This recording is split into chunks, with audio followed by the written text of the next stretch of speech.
Houve uma época em que apenas o cinema, a televisão e os livros entretinham as massas. Mas isso mudou. Quando você sente que tem o controle para manipular esse mundo virtual na sua frente, a sensação é muito boa. Mas os videogames se esforçam para alcançar algo que vai além do controle. Uma história perfeita. Eis a situação. Outro membro da equipe científica está desaparecido. Acho que todo game pode ficar melhor com uma boa história e bons personagens. Sonny, mataram meu pai. Talvez exista uma chance de combinar a narrativa com o envolvimento e a interatividade. É isso que define os games. Mas ainda existe um elemento narrativo crucial: a emoção. Lord Venker! Cuidado! Um jogo de computador pode fazer chorar? Depois que se responde a essa pergunta afirmativamente, acho que não há motivo para alguém deixar de jogar videogame.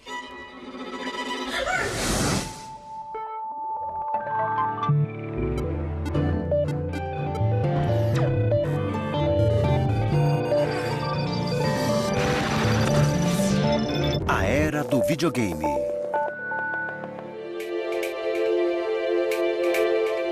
A era de ouro do fliperama aconteceu entre o final dos anos 70 e início dos 80, com o insaciável Pac-Man e invasores alienígenas não identificados. O videogame permitia que os jogadores controlassem sua própria experiência digital. Mas para essa nova forma de entretenimento durar, os designers de games precisariam daquilo que a TV e o cinema já dominavam: uma história. Logo depois da invenção do videogame, a maioria dos jogos que existia era muito simples, técnica e mecanicamente como Pong. Era só girar um botão para mover a raquete e acertar a bolinha. E isso envolvia um pouco de física, mas não falava sobre nada. Era só uma distração. Para manter os jogadores entretidos, os designers de games aprenderam uma tática com os cineastas. Era preciso estabelecer uma ligação mais profunda com o público. Para que os games pudessem passar de uma mera atividade recreativa como o Pong para um verdadeiro entretenimento comparável ao cinema e à literatura, por exemplo, era preciso que cruzassem uma fronteira e passassem a comover pessoas como as histórias nos comovem, provocando uma reação emocional. Era preciso criar personagens que envolvessem o jogador. No final da década de 70, um marco do cinema levou os filmes de ação para um novo patamar, misturando ficção científica com história dramática e um Jedi como herói. A jornada de Luke Skywalker foi um grito de grandeza e a oportunidade de um homem provocar uma grande mudança. O tema era bem conhecido. George Lucas aprendeu com o texto clássico de Joseph Campbell, O Herói de Mil Faces.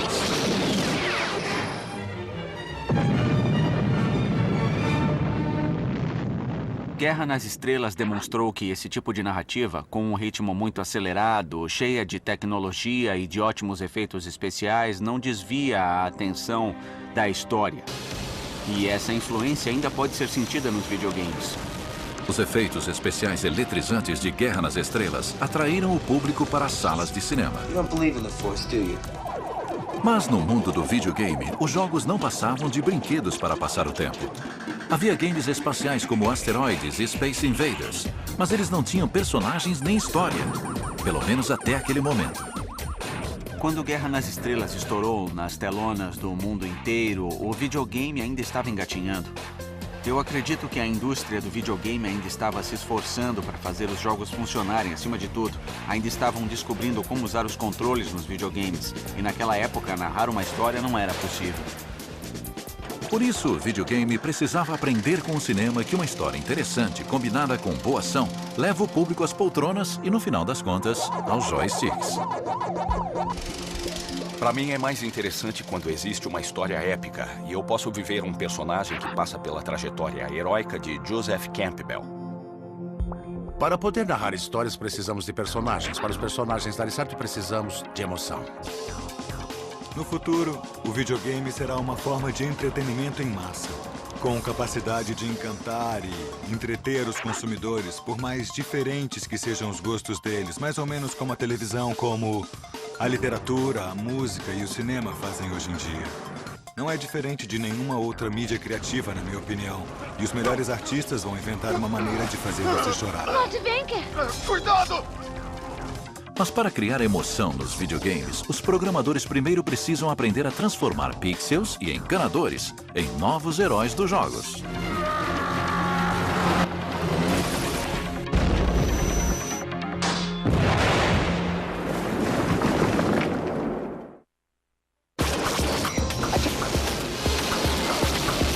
Depois de milhões de pessoas no mundo inteiro terem acompanhado a jornada heróica de Luke Skywalker em Guerra nas Estrelas, a indústria de videogame percebeu que talvez também precisasse de um herói.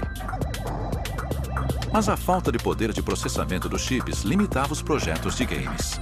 Se já era difícil desenvolver o visual de um personagem, imagine uma história.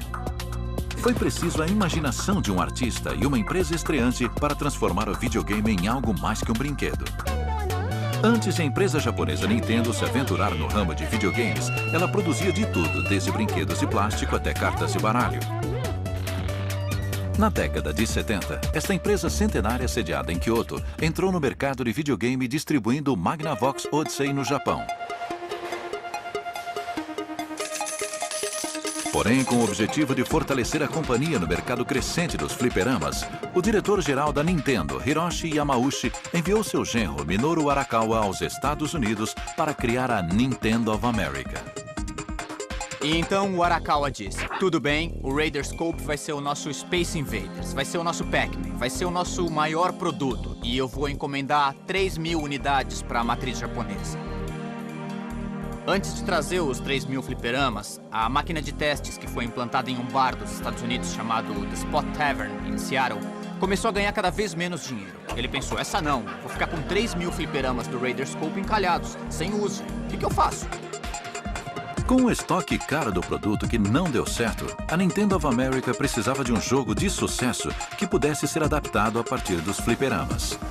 Tudo o que eles precisavam fazer era repensar o jogo, para colocar nas máquinas originais e criar um fliperama totalmente novo. O que acabou acontecendo foi que o Yamauchi não tinha designers de games, porque eles estavam trabalhando em outros projetos. Ele se lembrou de um cara chamado Miyamoto e pediu para ele projetar um jogo inteiramente novo. Miyamoto havia sido contratado como artista por Yamauchi, que era amigo de seu pai, em 1977. Como não tinha formação de programador, Miyamoto estava mais interessado em contar historinhas em seus games.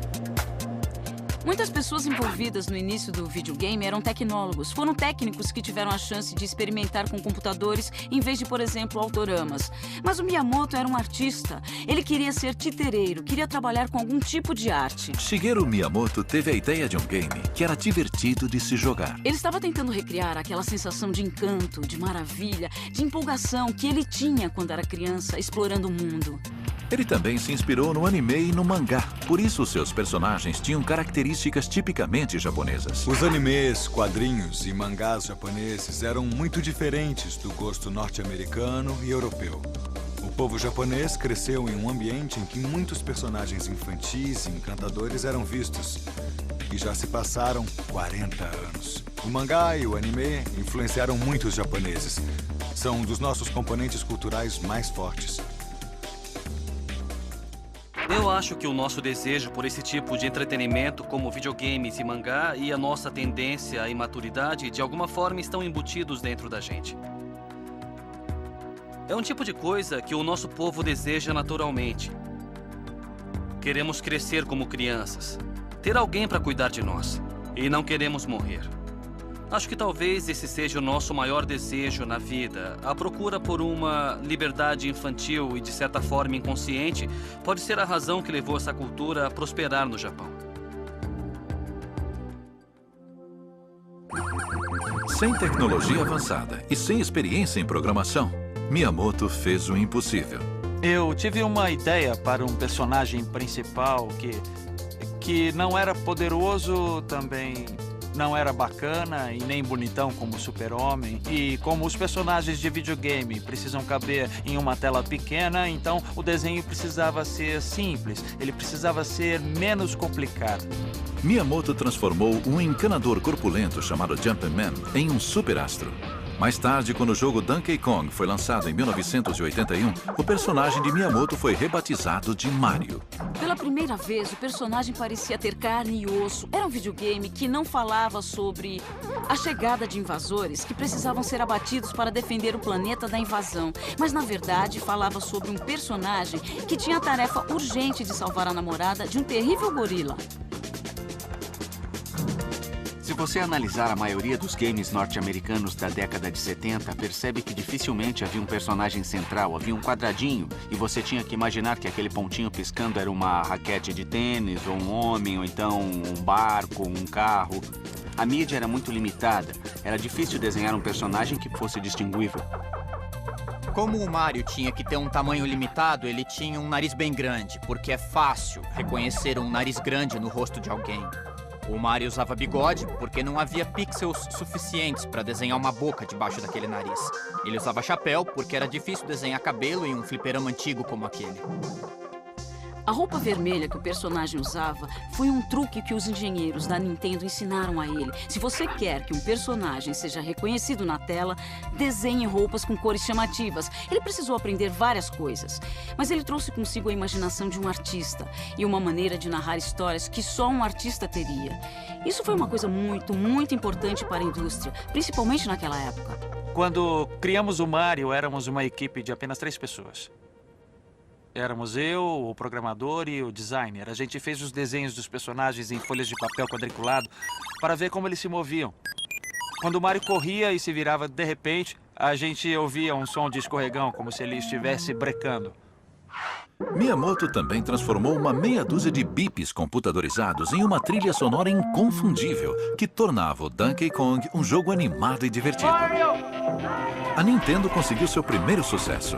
Logo, Mario se tornaria mais famoso do que o Mickey. Miyamoto transformou pixels animados em Mario, um herói comum.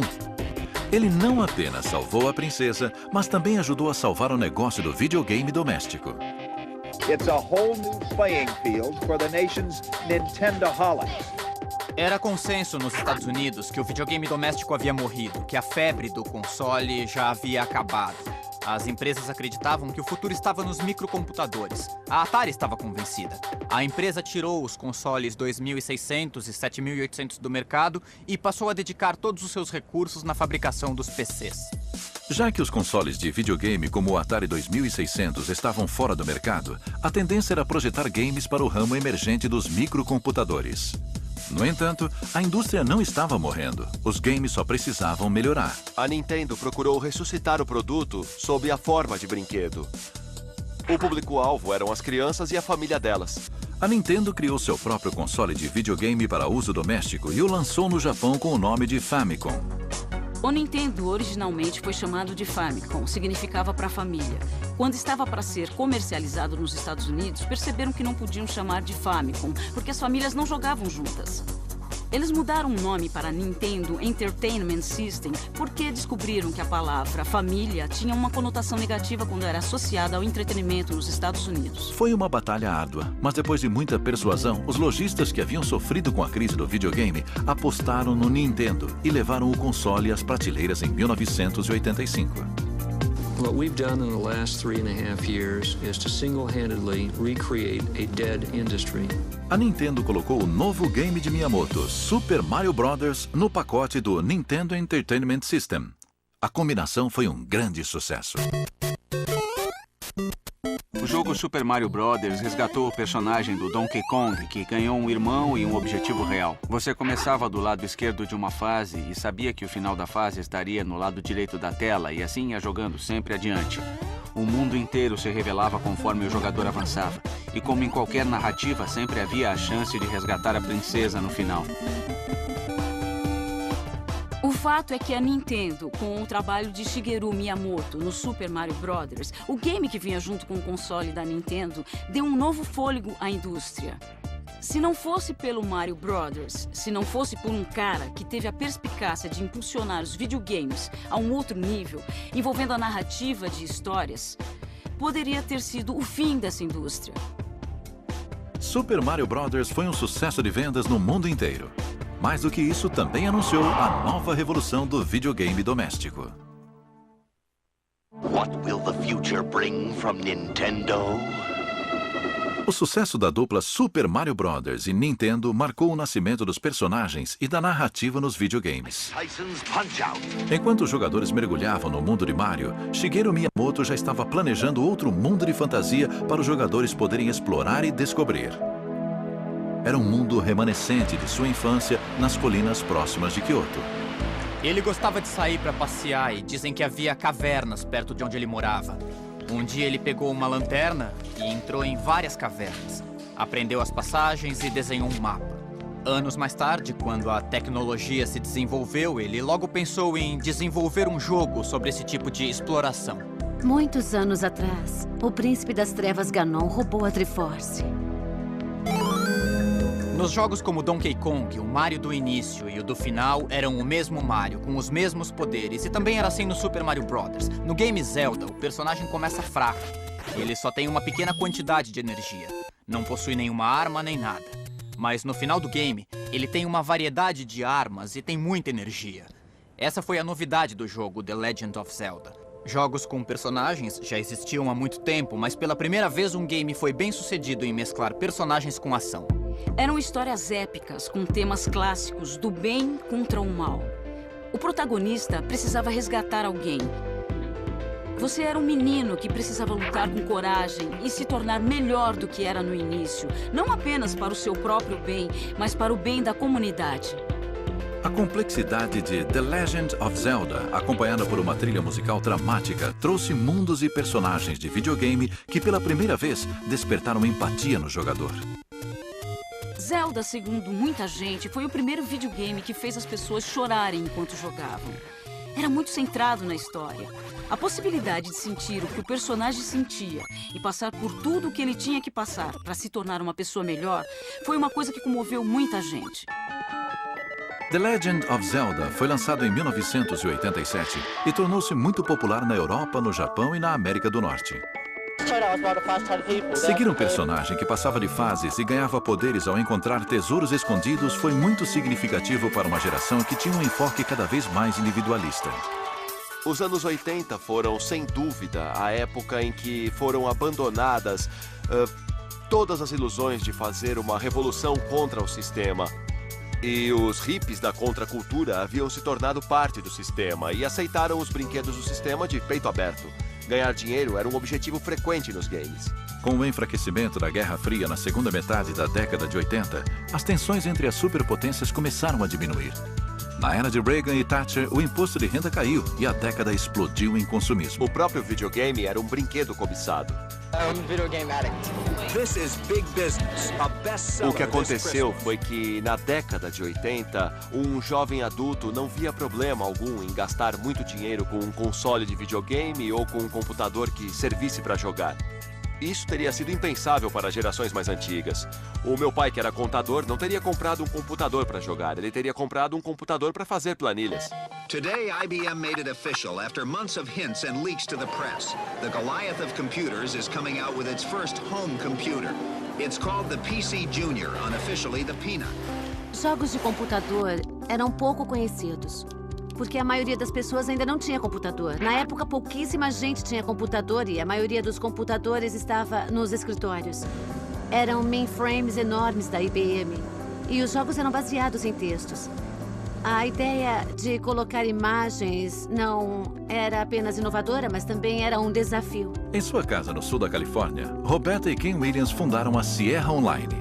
Apesar da limitação tecnológica, eles trouxeram grafismos e histórias para os primeiros jogos de computador. Quando nós fundamos a Sierra, a indústria ainda estava engatinhando. Começavam a surgir os primeiros microcomputadores. A Radio Shack tinha acabado de lançar o TRS-80. A Apple estava começando e não era nada fácil. As máquinas eram muito fraquinhas. Hoje em dia, os joysticks têm mais poder computacional do que os primeiros computadores. Em 1980, Roberta e Ken criaram o jogo Mystery House. Ele não tinha som, nem cor, nem animação, mas era dotado de uma característica que nenhum outro jogo de computador tinha na época: gráficos. Embalado num simples pacote plástico, o jogo foi vendido nas lojas de software da região. Para surpresa de Ken, o game se tornou um sucesso e vendeu mais de 10 mil cópias. Foi um fenômeno recorde para a época, considerando a quantidade limitada de microcomputadores no mercado. Mystery House vendeu praticamente na proporção de um game por computador. Por algum motivo, as pessoas que jogavam no computador tinham uma mentalidade diferente das pessoas que compravam consoles de videogame. Elas eram mais pacientes, por isso, a ideia de um jogo que fosse desafiante e que apresentasse uma série de quebra-cabeças demorados para se resolver não era nem um pouco esquisita para eles. Apesar da crise dos consoles domésticos em 1983, Ken e Roberta conquistaram seu espaço no mercado incipiente dos PCs. A aventura gráfica seguinte foi King's Quest. Quando ainda não se conhecia a placa de som e o mouse, o game apresentava mundos tridimensionais jamais vistos, sons e personagens que eram controlados pelo jogador. Hoje é engraçado olhar para os primeiros jogos porque eles eram serrilhados. Era preciso levar todas as limitações em conta e colocar os pontilhados nos lugares certos.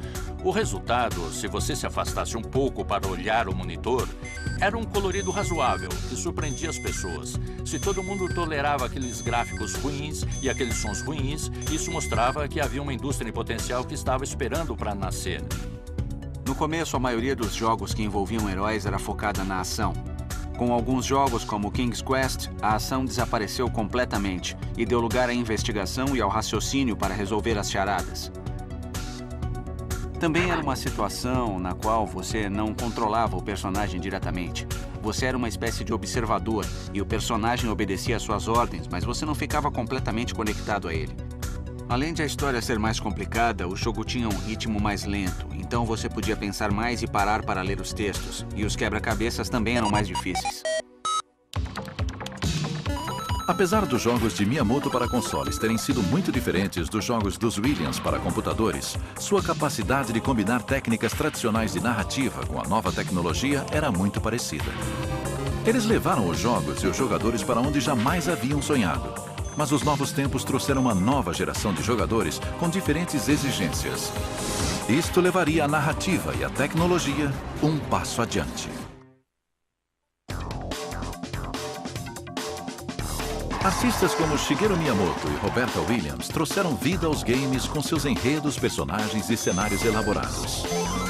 Com poucos pixels e sons elementares à disposição, eles criaram mundos envolventes onde o jogador era coroado herói. Estar na pele do herói em Super Mario Bros. Era divertido, mas no início da década de 90, os jogadores cresceram e queriam um entretenimento compatível com sua idade.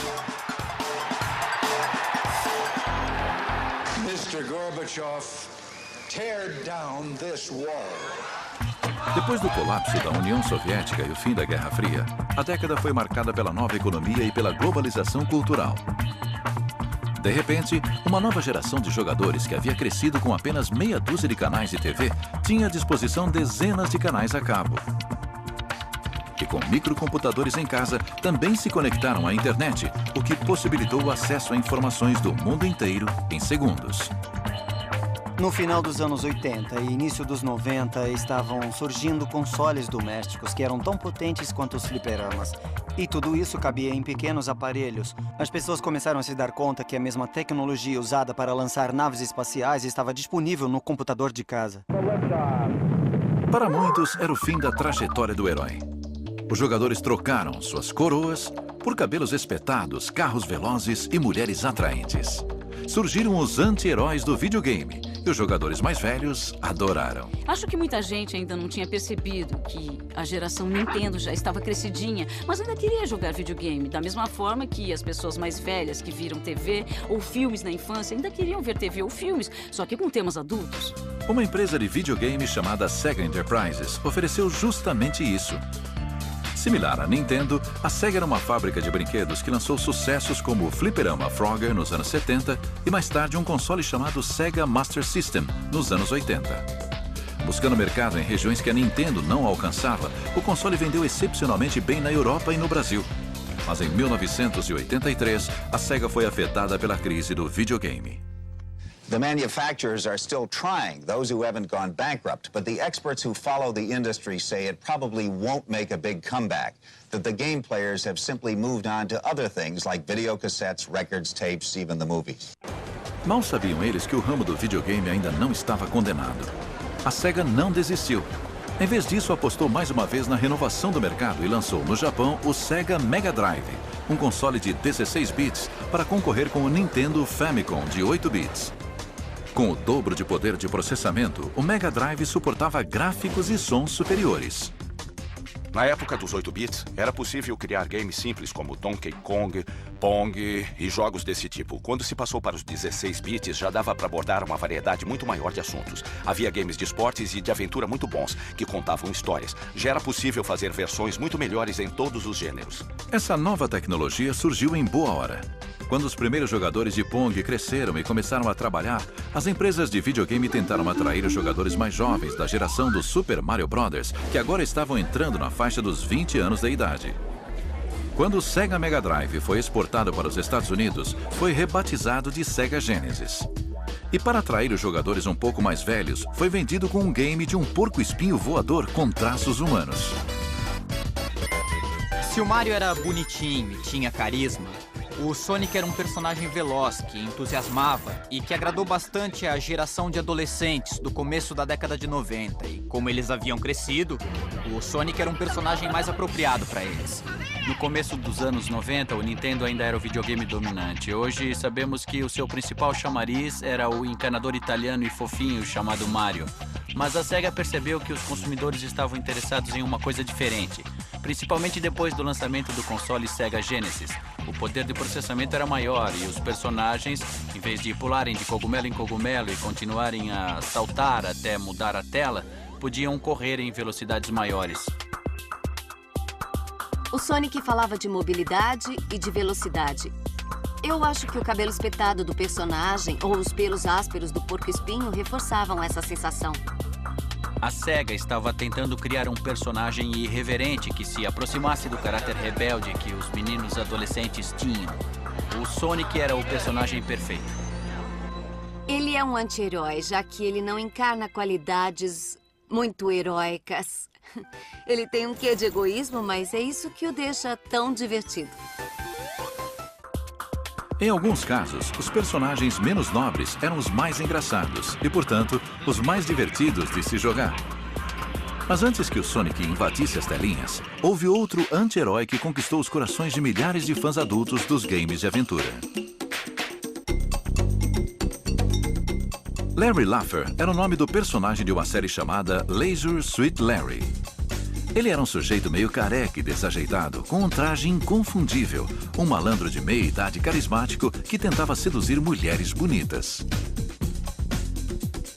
A minha ideia era criar um anti-herói. Um cara que fosse constantemente humilhado, insultado ou passado para trás. Mas se você jogasse bastante, com uma certa insistência, no final ele teria um breve momento de felicidade. Leisure Suit Larry, na época do lançamento, foi o primeiro jogo de computador com conteúdo picante.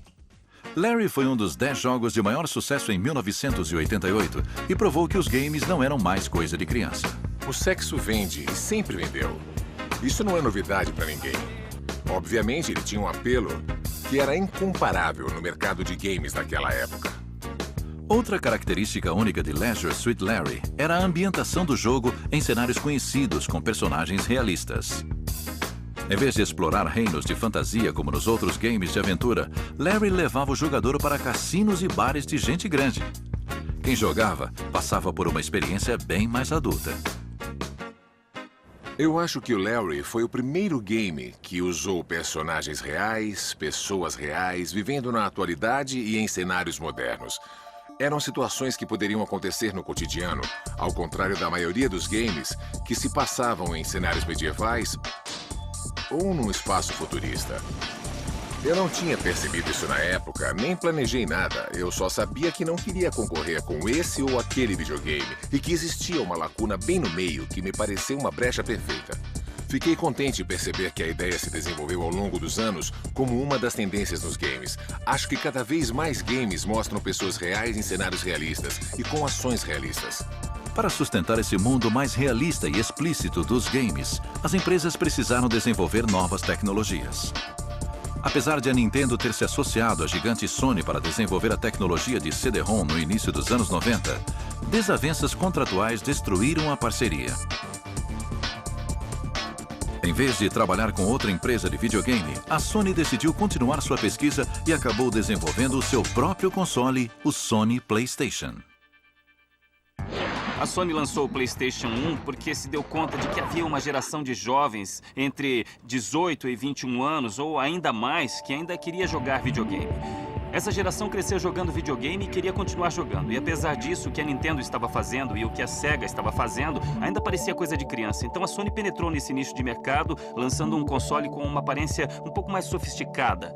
Ele rodava CDs, o que na época era uma vantagem tecnológica, porque as pessoas sentiam que estavam comprando um equipamento de alta fidelidade. Não era mais um simples brinquedinho de criança. Enquanto a Nintendo fabricava games em cartuchos que armazenavam no máximo 16 megabytes, a Sony produzia games em CDs que podiam armazenar até 650 megabytes. Os gráficos e os jogos podiam ser bem mais complexos. O áudio tinha qualidade de CD. Muito bem, Crash. Eu sabia que podia confiar em você. O vídeo tinha suporte para computação gráfica e toda uma gama de possibilidades com mais espaço na mídia de armazenamento, e isso aumentava as possibilidades do game. A Sony teve o mérito de transformar o videogame em um jogo muito mais envolvente. Em vez de aventuras de crianças, apareceram obras-primas épicas como Final Fantasy VII, que falava de morte e traição, e de questões que pareciam muito mais maduras. Com isso, muitas pessoas se sentiram atraídas pelo produto e passaram a querer jogar videogame, porque ele tocava em aspectos que eram relevantes em suas vidas. O PlayStation alcançou em 10 anos o mesmo nível de penetração que o telefone levou 30 anos para alcançar. Foi um sinal de que as pessoas estavam preparadas para assimilar esse tipo de produto nas suas vidas. E também marcou uma época onde mais entretenimento adulto estava sendo produzido. De 1994 a 97, cerca de 16 milhões de unidades de PlayStation conquistaram seu lugar ao lado de aparelhos de som e videocassetes no mundo inteiro. Na época em que o PlayStation surgiu, os consoles estavam migrando para um mundo com ambientação tridimensional. Nos games, por exemplo, Tomb Raider com Lara Croft mostrava ambientes complexos que podiam ser explorados. Esse foi o grande marco do PlayStation e, na época, deixou muita gente empolgada. Outro game do PlayStation que empolgou muita gente foi o Grand Theft Auto 3, conhecido como GTA 3. Nele, o herói não salva a princesa. Em vez disso, tenta salvar a si mesmo, ainda que isso signifique desobedecer à lei.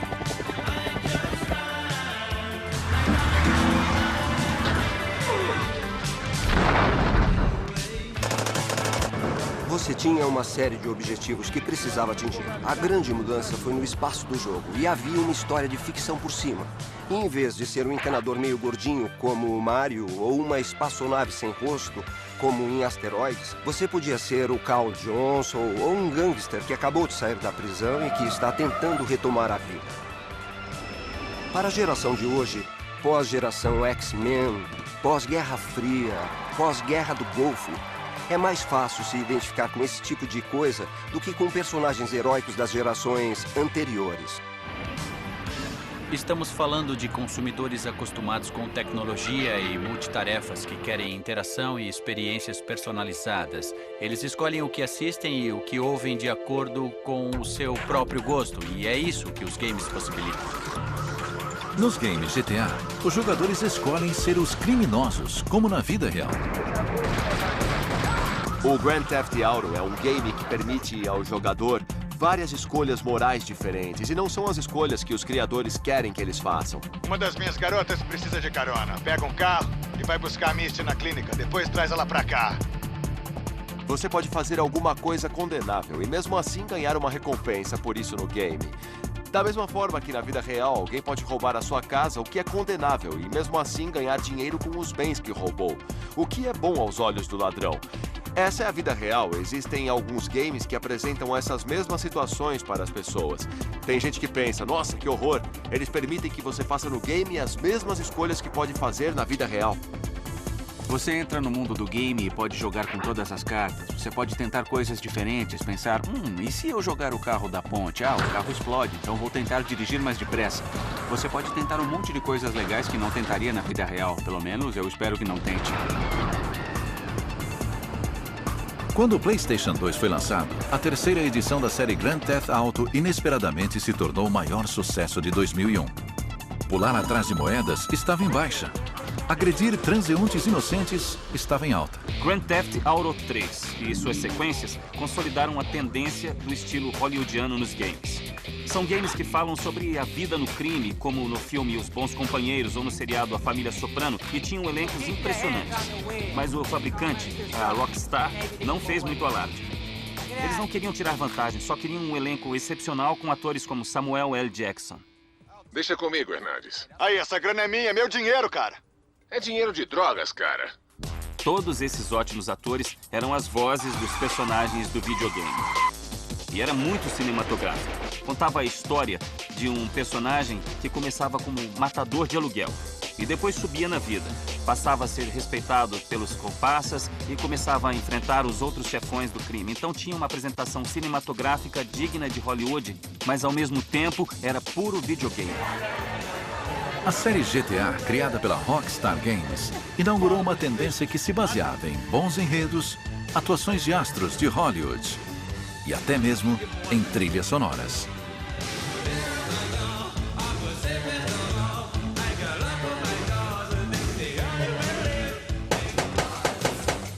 Uma das coisas mais legais do Grand Theft Auto era poder sintonizar uma estação de rádio que tocava músicas boas dos anos 80 e isso era o que dava o clima do jogo.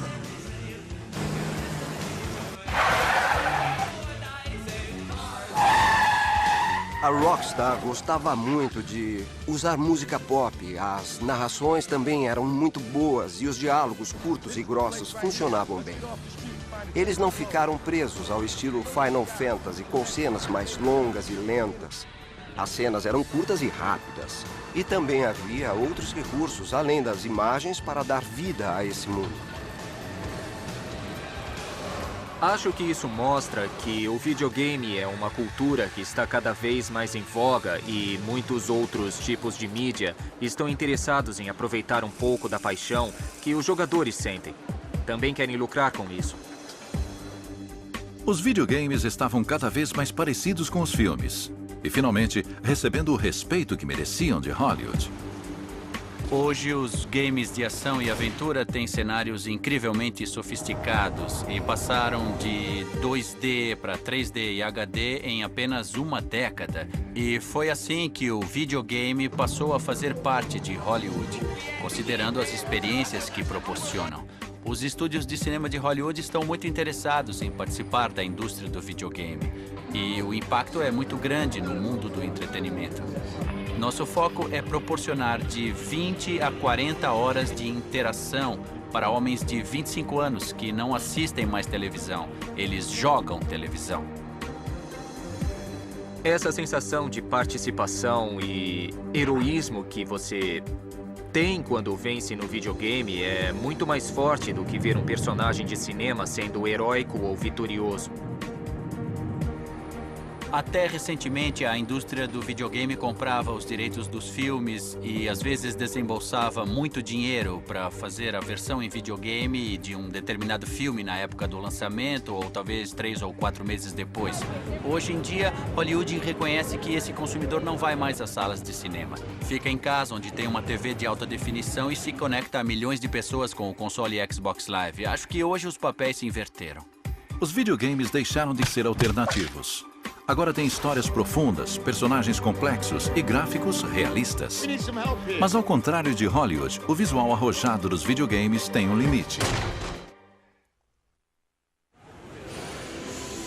No início do século XXI, jogar com um personagem gordinho e de bigode já era coisa do passado. Novos consoles como o Sony PlayStation revolucionaram a indústria. O poder computacional dos consoles modernos, seja o PlayStation ou o Xbox, é muitos megas superior aos primeiros videogames, como o fliperama Pong. É a mesma coisa que comparar a tecnologia moderna dos arranha-céus com monumentos de pedra. Eu me lembro de ter jogado um game chamado Tecmo Bowl sobre futebol americano. Era um jogo muito envolvente, mas não era tão sofisticado do ponto de vista do visual e da sensação. E não parecia um jogo real da Liga de Futebol Americano. Com os games de hoje em dia, principalmente o Madden Football da Electronic Arts, se você passar pela sala sem prestar atenção, pode até pensar que é um jogo de verdade passando na TV. Que jogada sensacional! Os gráficos detalhados e de alta fidelidade transformaram o jogador de videogame em ídolo do esporte. Não importa qual seja o seu talento físico, ele é capaz de dominar qualquer esporte virtualmente. Os novos games de esportes dão ao jogador uma sensação de poder, como se fossem heróis. Porque, de repente, você tem o rosto dos jogadores e os seus nomes. O jogo é muito realista e a escalação está toda ali. O jogador consegue movimentar os atletas como se fossem soldadinhos de brinquedo num campo de batalha. E essa é uma experiência inebriante. Vamos acompanhar o lance de perto. A Electronic Arts tem um slogan para os games esportivos. Se está no esporte, está no game. A origem dessa frase está na minha paixão pela autenticidade. Para que os personagens do videogame se movam como atletas de verdade, os desenvolvedores utilizaram a captura de movimento, um método tecnológico apropriado de Hollywood. A captura de movimento é um processo no qual você coloca marcadores em uma pessoa para depois capturar os dados do movimento. A técnica tem um resultado bastante realista e permite o movimento das articulações. Uma das coisas que acontece no basquete da vida real é que, para cada movimento, todo mundo na quadra reage de alguma maneira. E a Electronic Arts quis tirar proveito disso. Eles capturaram o movimento de 10 jogadores de uma vez dentro da quadra, além das capturas individuais de movimento que estavam fazendo. E quem joga percebe que faz uma diferença enorme. Quando você faz um pequeno movimento, todos os outros personagens reagem de alguma maneira. Você se sente realmente dentro do game. Hoje em dia existe tanto poder computacional que os cenários são renderizados de uma forma quase hiperrealista. Dá pra ver o globo ocular dos jogadores e uma série de detalhes que não aparecem na transmissão de jogos reais. No entanto, ao tentar criar grafismos mais realistas nos videogames, os heróis do esporte começaram a parecer mais mortos do que vivos. É um fenômeno que os tecnólogos chamam de Uncanny Valley, um termo que descreve a sensação de repulsa que as pessoas têm por robôs quase humanos ou de aparência estranha. É como a diferença entre um corpo vivo e um cadáver. A diferença entre um manequim e um ser humano. Quanto mais humano o gráfico parece, mais acentuada é essa diferença. Então podemos dizer que parece de plástico, parece mecânico, que não é real. Não temos este problema com personagens de desenho animado porque eles não são realistas. E quanto mais realista é a representação, fica mais evidente que são bonecos animados em vez de seres humanos. Sem emoção, mesmo os personagens com aparência mais realista não proporcionam ao jogador uma autêntica experiência humana. Se você não se comunicar com os personagens, pelo menos de uma maneira superficial, como é que vai poder se emocionar com eles? Você não vai ter problemas em matá-los e em capotar os seus carros virtuais. Mas quando você fala com as suas próprias palavras e eles conseguem ouvir, uma conversação real acontece. E assim, você pode se sentir mais comovido a ponto de chorar enquanto interage com eles.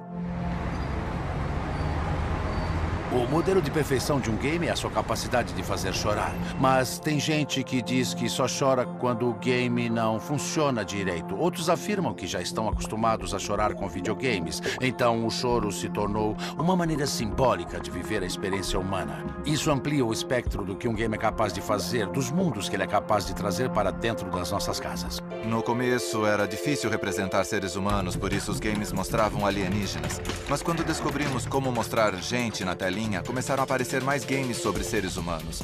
Hoje em dia, o tipo de emoção que se busca envolve personagens de carne e osso parecidos com seres humanos reais. Esse é o próximo desafio da indústria. Até lá, talvez o fenômeno não precise necessariamente acontecer na tela. Pode acontecer na imaginação do jogador. Era o que acontecia nos primeiros grafismos de baixa resolução ou nos games de aventuras em texto.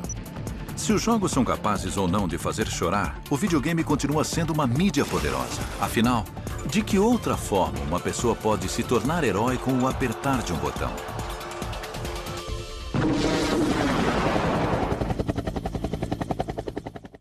Versão brasileira Vox Mundi.